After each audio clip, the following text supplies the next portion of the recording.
How you guys doing? Now, I've seen a lot of videos recently on TikTok concerning narcissism and narcissists, but we have lost the meaning of this word. We have convoluted it into something negative, when actually, if you read the story from the Greek translations, as well as understand the writings of Paulo Coelho in that book, The Alchemist, we can have a better understanding of a person that everybody would run around deeming as, you're a narcissist, you're a narcissist, you're a narcissist.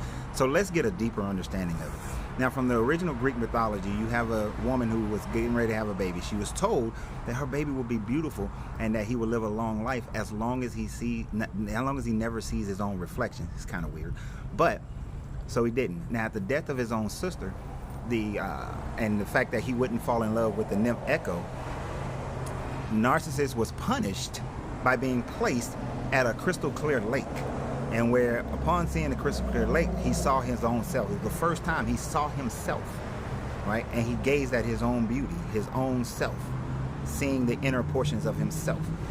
Now, because of that, he fell over into the lake, he drowned, he died. A flower grows there called the Narcissus plant. Now, here's the Paulo Coelho version of the story. Narcissus came to a lake every day to gaze at his beauty.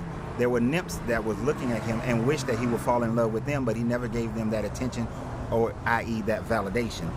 So they were always looking at him, wishing and hoping to be validated by him. He leans over too far, he falls into the lake, and he dies.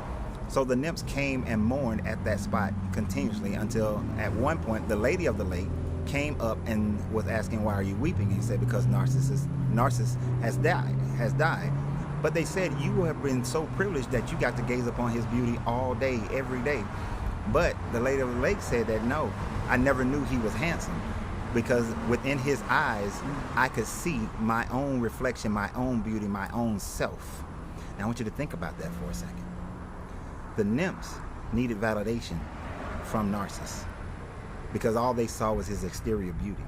The lady of the lake, she saw her beauty in his eyes, in the way that he gazed at the lake.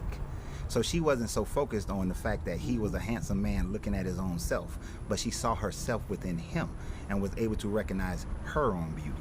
You see, to be with a true narcissist, not the one that they have deemed in psychological realms as someone who is negative, but to be with a true narcissist, you will recognize your own beauty within his own eyes, not focusing in on his or her beauty, than trying to validate yourself as the nymphs were, or as the nymph got mad and punished him because he wouldn't fall in love with somebody. How do you punish somebody because they wouldn't fall in love with somebody that maybe they're just not that interested in? Validate yourself through someone